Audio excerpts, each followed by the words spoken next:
Hello guys, कैसे हैं आप सब। उम्मीद करता हूँ सब बढ़िया होंगे, खुश होंगे। तो आज के वीडियो में एक्सप्लेन करने वाला हूँ Korean drama the glory episode number 7। अगर आपने अभी तक इसके प्रीवियस पार्ट को नहीं देखा तो लिंक उसके नीचे मिल जाएगा, आप वहां से जाकर देख सकते हैं। एपिसोड 7 की शुरुआत में हम देखते हैं योजी योंग डांगयुन को अपना कोट पहनाता है। डांगयुन कहती है, मैं मैकेनिक के शॉप पर थी, वहाँ मेरे कोट का बटन गिर गया था, वही ढूंढ रही थी। योजी योंग उसे बैठाता है और अपनी शर्ट का बटन तोड़कर उसके कोट में लगाता है। फिर वो पूछता है कि वो कौन है जिसे हराने के लिए तुमने गो सीखा। वहीं डोयंग उसकी शादी की फोटोज देखता है। वहीं योनजिन की अपने दोस्तों के साथ तस्वीर होती है, मगर वहाँ मियांगो नहीं होता। तभी योनजिन वहाँ आती है। डोयंग पूछता है, क्या तुम मियांगो और जोजिन से मिलती रहती हो? योनजिन कहती है, कभी कभी, मगर मियांगो से काफी वक्त से नहीं मिली। कहीं वो तुम्हें भी ब्लैकमेल तो नहीं कर रहा? ये कहकर योनजिन हंसने लगती है। डोयंग कहता है, तुम और तुम्हारे दोस्त नॉर्मल नहीं लगते,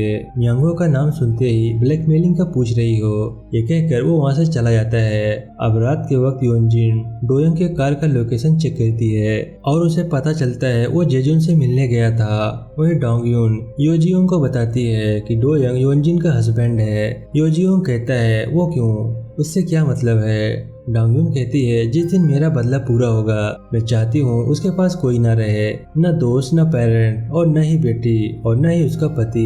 मैं उससे हर चीज छीन लूंगी। इसके बाद योजियोंग उससे कहता है कि फ्रंट डोर का पासवर्ड है 3724। हम दोनों गो मैच जरूर खेलेंगे।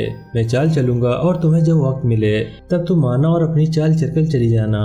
फिर मुझे पता चल जाएगा कि तुम यहाँ पर आई थी। इस तरह हम टच में रहेंगे। तुम जो मुझसे करने को कहोगी मैं करूँगा, किसी की जान भी ले लूंगा। अब अगले दिन योजियोंग की मॉम हॉस्पिटल में होती है।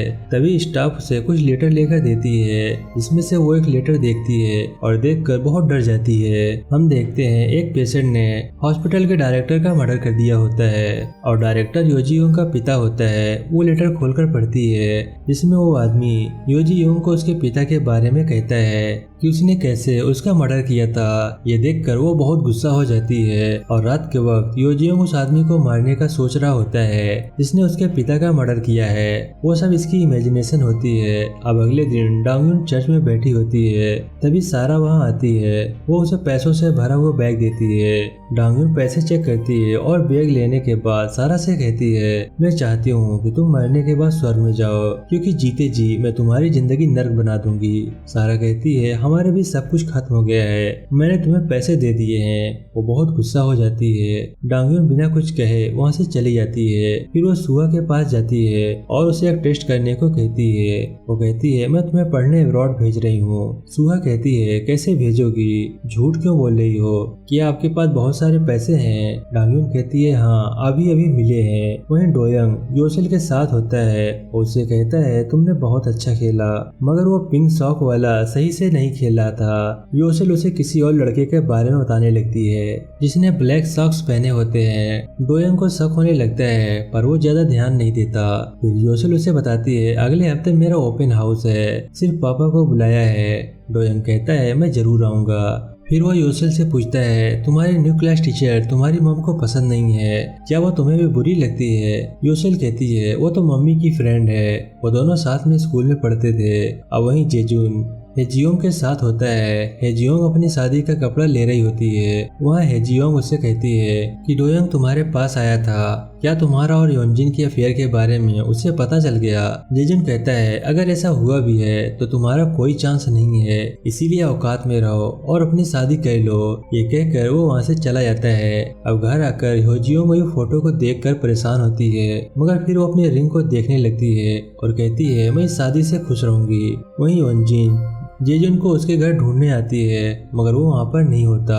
वो उसे कॉल करती है। वो कहती है, मेरे कॉल क्यों नहीं उठा रही हो? जेजुन कहता है, तुम मेरे कॉल उठा रही थी क्या? बाद में बात करूंगा। ये कहकर वो फोन को रख देता है और येसोल को आवाज देता है, जो बेबी सीटर के साथ घर जा रही होती है। योसेल रोड के पास खड़ी होती है। ग्रीन सिग्नल होने पर भी रोड को क्रॉस नहीं करती। जेजुन को समझ आ जाता है कि योसेल को भी कलर ब्लाइंडनेस है। वो भागते हुए उसके पास जाता है और उसे गले लगा लेता है। वो उससे बात करने लगता है। वो कहता है, अब से मैं हमेशा तुम्हारे साथ रहूंगा। अब रात के वक्त होजियोंग मियांगो के घर जाती है और देखने लगती है। वहाँ सारा सामान बिखरा हुआ होता है। तभी सारा एक क्लोथ क्लोजर से बाहर आती है। उसे देखकर होजियोंग डर जाती है। सारा वहाँ ड्रग ढूंढने आई थी और उसे मिल भी जाता है। उन लोगों को वहाँ टिकट से पता चलता है कि मियांगो देश से बाहर जाने वाला था मगर गया नहीं। फिर वो लोग योनजिन को बताते हैं कि मियांगो का कुछ पता नहीं चल रहा, लगता है वो मर गया।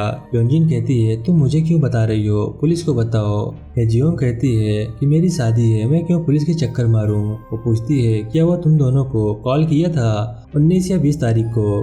ये सुनकर योनजिन डर जाती है। उसके चेहरे से लग रहा था कि वो कुछ छुपा रही है। हेजियोंग कहती है वो मुझसे शादी करने को कह रहा था। ये सुनकर वो दोनों हंसने लगती है। वहीं वो आदमी डांगयुन को कार की भरपाई के पैसे एक लॉकर में रखने को कहता है। डांगयुन पैसे रखकर चली जाती है मगर हाउसकीपर वहाँ पर नजर रख रही थी। वहीं ओजियोंग देखता है कि डांगयुन ने अपनी चाल चली है, वो भी अपनी चाल चलता है। फिर अगले सीन में हम देखते हैं वो थेरेपिस्ट के पास जाता है और वो कहता है अब से मैं नहीं आऊँगा क्योंकि आप मुझे ठीक करने में नाकामयाब रही। योजियोंग को हमेशा लगता था उसके पापा का कातिल उसके साथ ही है। वहीं जेजून अपने वकील को अपने घर बुलाता है और ये सोल के बारे में बताता है। उसका वकील कहता है तुम्हें बच्ची नहीं मिलेगी, माना तुम उसके असली बाप हो, मगर वो बच्ची उसकी शादी के बाद हुई है तो लीगली डोयंग उसका बाप है। जब तक डोयंग उसे नहीं छोड़ देता तब तक बच्ची तुम्हें नहीं मिलेगी। इसमें एक ही सॉल्यूशन है कि माँ का डिवोर्स करवा दो, फिर हम चाइल्ड कस्टडी देख लेंगे। अब रात के वक्त डोंगयुन हाउसकीपर के साथ होती है। हाउसकीपर उसे बताती है वो गुंडे पैसे लेकर निकल गए।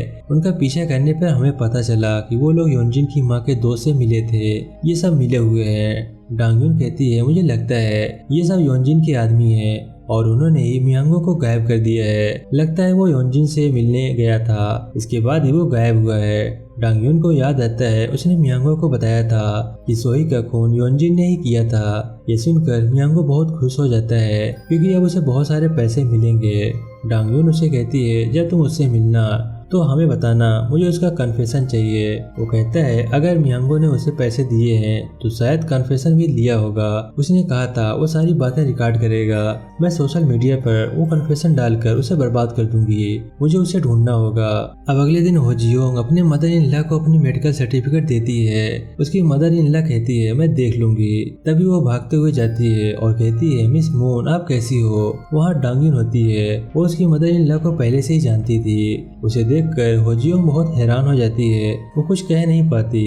उसके जाने के बाद हेजियोंग उसके पीछे भागती है। वो कहती है कि हम 2 मिनट बात कर सकते हैं। वहीं योनजिन बहुत गुस्से में जेजुन के पास आती है। वो कहती है डोयंग तुमसे क्यों मिलने आया था बताओ। जेजुन कहता है वो मियांगो के बारे में पूछ रहा था और अब तुम मेरे सवाल का जवाब दोगी, क्या तुम मुझसे कुछ छुपा रही हो। योनजिन कहती है क्या कहूँ कि डोयंग योसेल की नई क्लास टीचर है। जेजुन कहता है ये भी मुझसे छुपा रही थी और भी कुछ है। वो उसका गला दबाकर कहता है मेरी बेटी को डोयंग की बेटी क्यों बनाया, जब तू प्रेग्नेंट थी तो उसे शादी क्यों की, क्या तू सिर्फ मुझे धोखे में रखना चाहती थी, क्या तूने कभी मुझसे प्यार किया। और वो उसका गला छोड़ देता है और फिर उसे किस करता है। योनजिन भी उसे किस करती है। अब अगले दिन डोयंग योसेल के ओपन हाउस में जाता है। वहाँ वो जेजुन को देखता है। वो पूछता है तुम यहाँ क्या कर रहे हो। जेजुन कहता है मैं अपने दोस्त से मिलने आया था। तभी डांगयुन क्लास में आती है। उसे देखकर डोयंग हैरान हो जाता है। जेजुन कहता है मिस मून मेरी फ्रेंड है, हम लोग एक ही स्कूल में थे। डोयंग कहता है योनजिन भी तुम्हारे ही साथ थी। जेजुन कहता है किसी ने तुम्हारी कोई कीमती चीज छीनी है। डोयंग उसे देखने लगता है और डांगयुन उन दोनों को देख रही होती है और यहीं पर ये एपिसोड समाप्त हो जाता है। आई होप कि वीडियो आपको पसंद आया होगा। वीडियो अच्छा लगा तो प्लीज वीडियो को लाइक करके चैनल को सब्सक्राइब करना मत भूलिएगा। मैं मिलता हूँ नेक्स्ट वीडियो में, तब तक के लिए बाय बाय।